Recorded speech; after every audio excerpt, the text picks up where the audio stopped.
Matapos ang ilang mga challenges, siguradong mapapagod ng gusto ang mga participants. Kung kaya naman, parang sinasadya na nasa gitna ng Challenge Valley ang isang bukal. Ayan po ang mga participants natin. Naiinom po ang tubig na yan kasi bukal yan eh.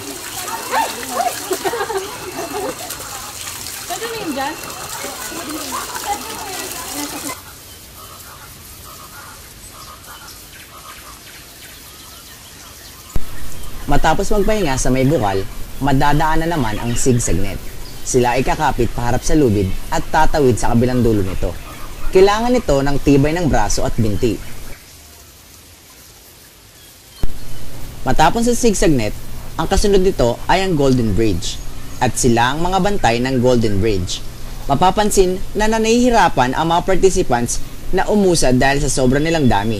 Kung kaya naman, hindi maiwasan na mainip ang ating mga activity officers. Hindi, wala pa po pong participants, kaya kumupo muna kami, pahinga muna. Pero ito yung green bridge. Maaari mo bang paita sa akin paano yung ginagawa? Sure! Ito, step ka dito, step ka dito, step ka dito, awag sa kabila, noon, ganoon. Pag ako natumba dito, Babalik ka pag nahulog ka. tapos pag ikaw nalaglag dito, halimbawa nalaglag, babalik ka ulit.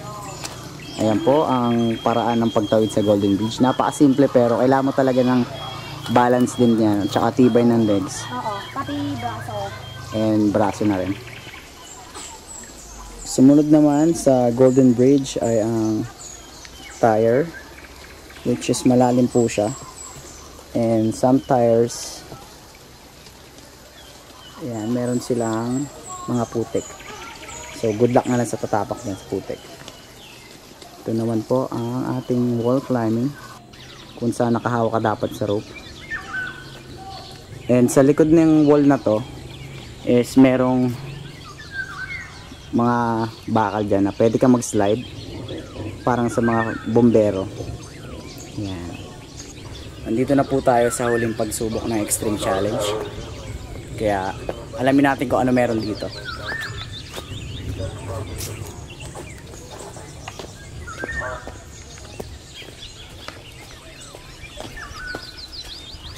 Sir, ano meron dito, sir?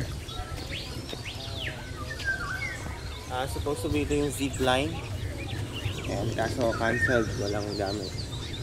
Dito ay hanging bridge. Hanging bridge, pagbaba nila, bababa sila dun sa mga tires. And then, after sa hanging bridge, aakyat dito. Then, exit doon sa taas.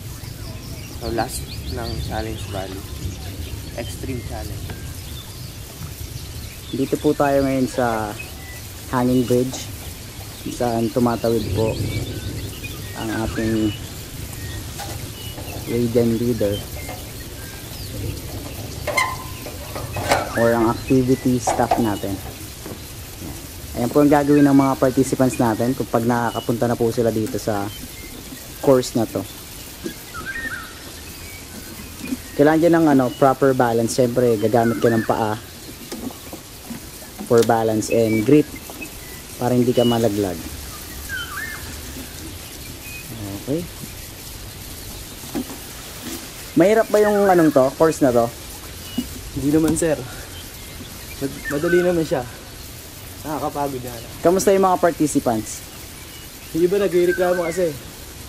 Walang balance eh. Tapos, hindi kasya yung katawan dito sa gulong. Lahat ba sila nakakapag-train yan? Lahat sila nakakapag-train. Wala kaming pinalalat. After naman ng mga participants sa hanging bridge, susubukan nilang akyatin tong matarik na daanan. Kailangan akyatin niya para matapos ang time nila sa extreme challenge. Whew! Kung mapapansin nyo, no? Hinihingal pa ako sa pag-akyat ko dyan. Sobrang taas niyan. Sobrang nakakapagod lalo pag hindi ka nag-exercise. Ayan. Hello po. Ako po yung naka-assign para maglista nung finish time nila. Ayun. So far, ilan na nagtatry? 31 na po yung teams na nag-try. Mabilis ah. Opo. Pero ano na kasi, 9 na. So parang ang bilis nila ngayon sa kapag. Ngayon po, papunta po ako sa rappelling. And kung mapapansin nyo, may ambulance. Sana naman walang napahamak sa ating mga kasama, no? Galing pa pumunting lupa yung ambulance na yan. And for safety purposes, kailangan talaga ng ambulance kasi masyadong mataas yung rappelling natin. Puntahan po natin yung rappelling. Ito po yung mga kasama natin sa safety. Galing pa po ata sila ng... Saan po kayo galing, ma'am? Galing pa po kayo Muntinlupa. Mga taga Muntinlupa po to nag-request ko na mag-standby kami. So far may mga naman po, may mga casualties na. Meron po, kahapon,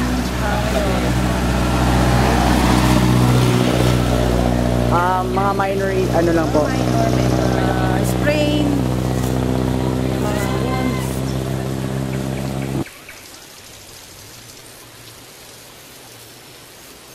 Kung mapapansin nyo, nandito na po tayo sa may rappelling and wall climbing. Super box office po talaga yung mga tao dito, unlike kahapon.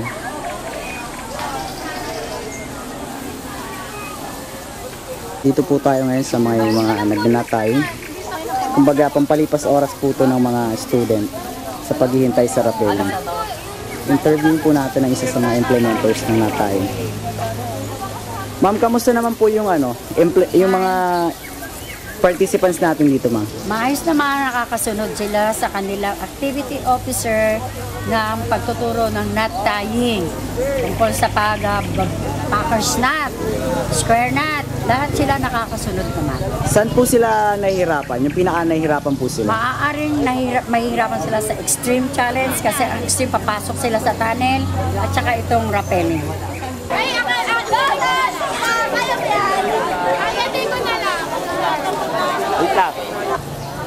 Nandito po tayo ngayon sa mga participants na naghihintay. Tatanungin po natin sila kung gano'n sila katagal na naghihintay dito. Kako ba? Gano'n na kayo katagal naghihintay dito? 15 minutes pa lang.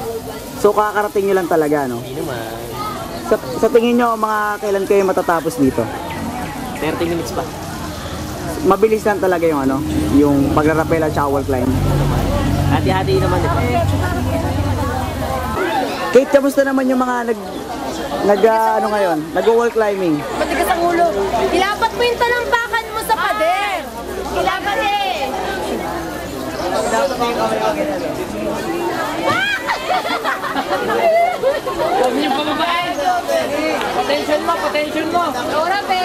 Ikaw ba yung tagalista ng mga region? Yeah. So far, ilan na yung mga region na nakakatapos dito? Dalawa pa lang. Dalawa, hindi tatlo. Tatlo pa lang ang nakakatapos. Sa tingin mo, mauubos nyo yan? Sa dami na yan? Hindi. Kakayanin. Pilitin namin matapos. Hindi rin nakalap. Pilitin namin matapos. Mabilis yung palitan or talagang super tagal? Minsan matagal pag hindi masyadong pag first timer yung iba kasi talagang nahirapan silang bumaba. Matapos mag-wall climbing at rappelling, ay maglalakad naman sila ng napakalayo papunta sa swimming pool area, na kung saan dalawang challenges na naghihintay sa kanila, tulad ng emergency preparedness at aquatics.